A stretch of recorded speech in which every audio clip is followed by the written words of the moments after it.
তারা বিদ্যুৎ বন্ধ করে এখানে ককটেল ফুটিয়ে এনসিপি পদযাত্রাকে ঠেকাতে চেয়েছিল।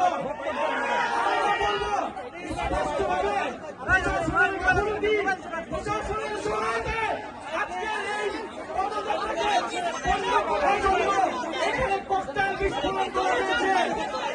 আমরা এই সরকারকে, এই স্বরাষ্ট্রমন্ত্রীকে হুঁশিয়ার করতে চাই, বলতে চাই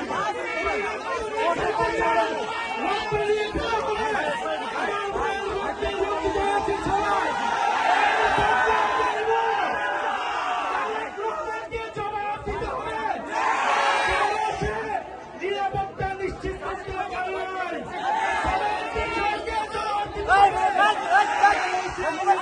নিশ্চিত করতে পারে নাই। আপনারা ককটেল ফুটান, গুলি চালান, বোমাবাজি করুন, এনসিপির জুলাই পদযাত্রা চলমান থাকবে। প্রত্যেকটা উপজেলায় আমরা জুলাই পদযাত্রা নিয়ে যাব, জনভোটের গণনায় বাস্তবায়ন করব, হত্যাকারীদের বিচার নিশ্চিত করব এবং সীমান্তের সুরক্ষা সহ তরুণদের কর্মসংস্থান সকল দাবি আমরা নিশ্চিত করব।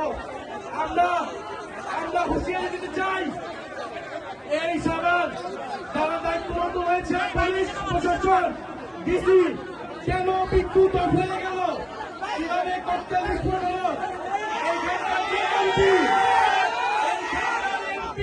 সে কি করে, সে কি নিরাপত্তা নিশ্চিত করেছে এলাকাবাসী,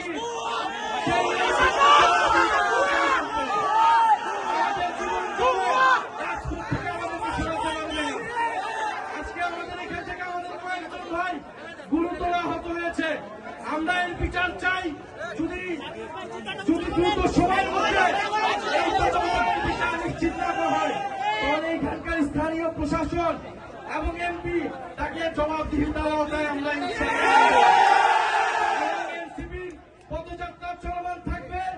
যত ভয়, ভীতি, বোমাবাজি করতে সবকিছুকে উপেক্ষা করে আমাদের পদযাত্রা চলমান থাকবে এবং স্পষ্ট আজকের এই ককটেল বিস্ফোরণ, বোমা বিস্ফোরণ প্রশাসনের সহায়তায় হয়েছে। কেন বিদ্যুৎ বন্ধ করে দেওয়া হয়েছিল, বিদ্যুৎ বন্ধ করে দিয়েছিল, স্পষ্টভাবে আমাদেরকে খুন করার পরিকল্পনায় এখানে বোমা বিস্ফোরণ করা হয়েছে। বিচার চাই, কোন সন্ত্রাসীর ঠিকানা এই সাভারে হবে না। যারা গণহত্যাকারীদেরকে প্রশ্রয় দিবে, যারা সন্ত্রাস চাঁদাবাজি খুনিদেরকে প্রশ্রয় দিবে, যারা দুর্নীতিবাজকে প্রশ্রয় দিবে, তাদের পরিণতি ফ্যাসিস্ট আওয়ামী লীগের মতো হবে।